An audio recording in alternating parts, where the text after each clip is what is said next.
What's happening, guys? Welcome back to another video, and today we'll be checking out Chuwi's new 12.3-inch lapbook. So let's get right into it. Now the first thing you notice about this thing is the magnesium alloy build. What we have here is a very nice finish. It looks nice, it feels nice, it is nice. On the top we have a clean finish with a simple Chuwi logo on the bottom here. And take a look at the bottom, we have 4 rubber feet, a bunch of screws that we'll be taking apart and showing you guys what it looks like on the inside, 2 downward firing speakers, as well as this guy right here. And this is something you don't usually see on these kind of laptops, especially coming from China. Yes, my friends, that is an M.2 slot that is extremely easy to access. So if you want to expand your storage or upgrade your storage speeds, you can simply pop an M.2 SSD right in there and you're good to go.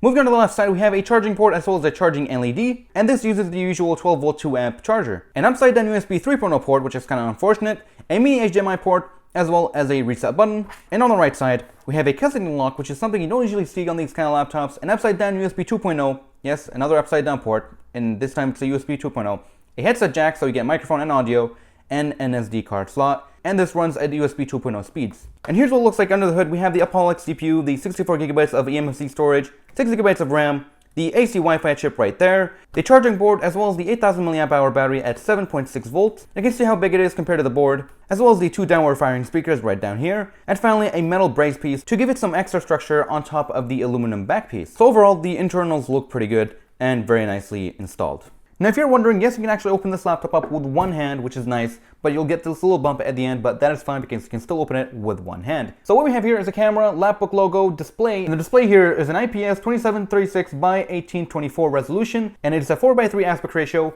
and you can pretty much compare it to the Surface Pro 4. And it's a pretty amazing display if you ask me. It looks beautiful, it's got that detail, it's got the colors, viewing angles, and actually has pretty good brightness. But anyways, the first thing you notice about this thing is the retro design. It kind of reminds you of a 2009-2010 MacBook. For me, the first thing that came up to mind is kind of the contrast between gray and black. Something kind of a retro, because you got gray, black, and it really just screams retro to me for some reason. But yeah, we do have pretty big bezels, but hey, that's fine. It actually adds more structure to the display. So if you do knock your laptop over, there's a lesser chance of breaking the display. And take a look over here, we have a bunch of dots, one of them being the power, caps lock, num lock, as well as a stereo microphone. So you actually have 2 microphones right down here, and I've tested them. They both seem to work. Take a look at the keyboard. We have a pretty good selection of shortcuts, one of them being Wi-Fi disable, volume up and down, mute, pause play, forward, backward, backlight, and settings. And yes, we do have an insert, as well as home and end and page up and page down. And finally, the power button is right over here. And take a look at the bottom, we have the mouse pad. Now this mouse pad is plastic, and when I initially unboxed it and turned it on,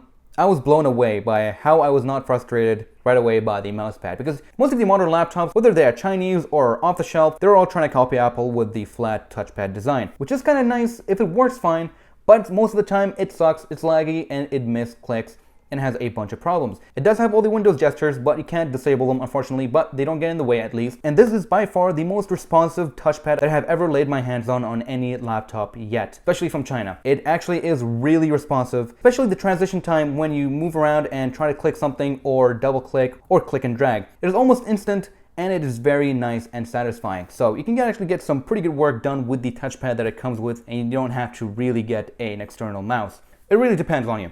The keyboard here is also fantastic. One of the best keyboards I have seen by far. It actually reminds me of the Chuwi Hi13 tablet. That one is a tablet hybrid, and it actually has almost the same keyboard.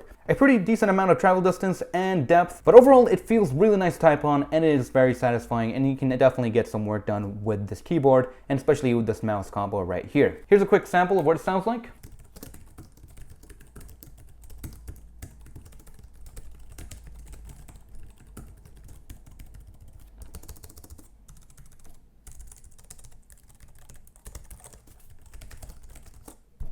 So there you go. And finally, let's go ahead and turn it on.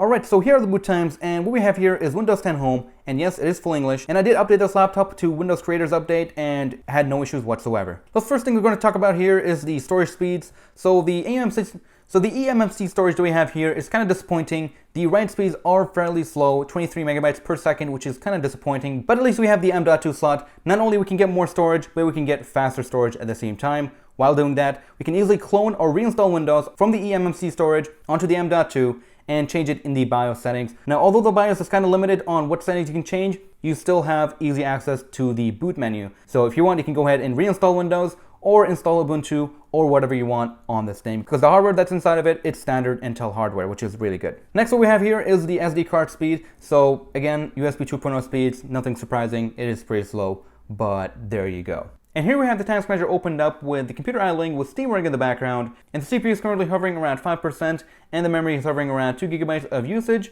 and everything looks fine.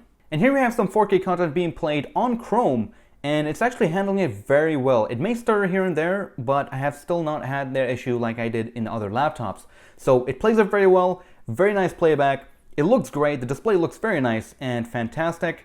And yeah, overall it's a pretty smooth experience when it comes to the display itself. Also, the viewing angles are awesome, again, because it's IPS, and yeah, I mean, even extreme angles, it still looks fantastic. Now, one thing I noticed is with extreme angles, it kind of has a more of a shine. It looks like an actual glass panel and overlaid with a matte finish, but it doesn't seem like it because you don't get that reflection when you actually look at it in a regular angle. So overall, 4K playback on Chrome is perfect. No issues whatsoever. And remember, Chrome usually has issues with 4K, and usually you want to use Edge, but even with Chrome, it works perfectly fine. Now, if you're wondering what the audio sounds like, it is not the best, of course, but it's also not the worst. It does distort at 100%, but overall, if you lower the volume around 75, 80%, maybe 90%, you'll get a pretty decent audio experience, but I will totally recommend getting a Bluetooth speaker to compensate for that if you're going to watch videos on it all day. So, here's an audio sample.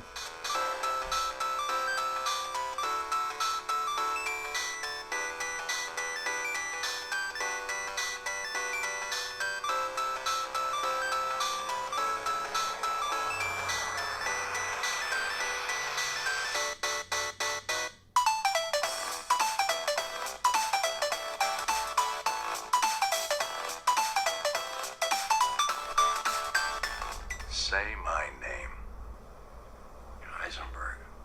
You're goddamn right. If you're wondering, yes, this would make for a fantastic Linux machine. It runs Ubuntu perfectly fine without any issues. Wi-Fi works, everything works perfectly. And of course, you got the scaling issue right there. Now, if you're wondering if you can run an external hard drive off the USB ports, then that would be a big yes. Because right now I'm actually running a 4 terabyte hard drive off the USB 3.0 right here. And it's doing just fine, it's reading, and it's not having any issues like it does with other laptops or tablets. And the USB 2.0 port works as well. So now we're going to go ahead and play some games off the hard drive, because that's where I have my games installed. And we're going to show you some performance and see what kind of performance you can expect from this kind of laptop. Let's go.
Alright, so we have just ran a bunch of games here, and the gaming performance obviously isn't the best. The games that we played were old games, and they were at low resolution with low settings, and we were still getting pretty bad frame rates. So overall, if you're planning to play games on this thing, I wouldn't recommend it unless you are planning to play emulator games or lightweight 2D games. Because this thing, we can definitely play some emulators. So the best gaming performance you're going to be getting out of this thing are going to be old retro games emulated on this machine. And finally, let's go ahead and talk about the battery life. So on average, I've got about 5.5 to 6 hours of battery life doing web browsing on Chrome at maximum brightness. I've done YouTube, Reddit, 9gag, on and off, turning on the computer on, turning off the computer, and basically just keeping track of my battery life. And that's how much I've got. So on average of web browsing, you'll get 5.5 hours or so. If you're doing local video playback, you might get 6.5 up to 7. Who knows, depending on what kind of settings you have, what video you're playing, and what brightness you're running the laptop on. And you can always enable power saving mode if you want to watch videos on it and extend your battery. But anyways, the conclusion, what do I think about this thing and who do I recommend this to? Well, obviously the display here is the main thing, and it's actually the main thing with Chuwi. They always put a really high resolution display on a low powered CPU. It really is just a Chuwi thing that they always do,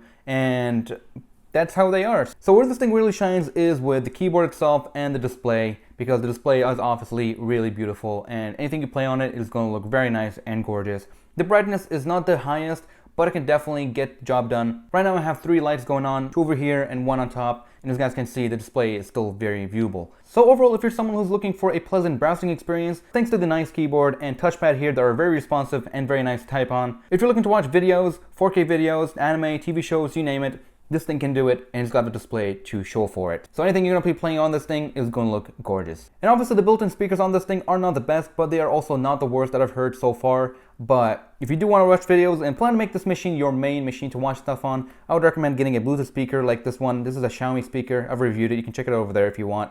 But it's a pretty good speaker. It's got tons of bass, very loud, and it can definitely go along with this thing very nicely. And if you're a student looking for a reliable laptop to type on, then this is a great choice to go for. It's got that keyboard and it's got that touchpad, which really make a big difference when it comes to typing and switching between panels and whatnot. And of course, you can do some retro gaming on this thing and have a good time.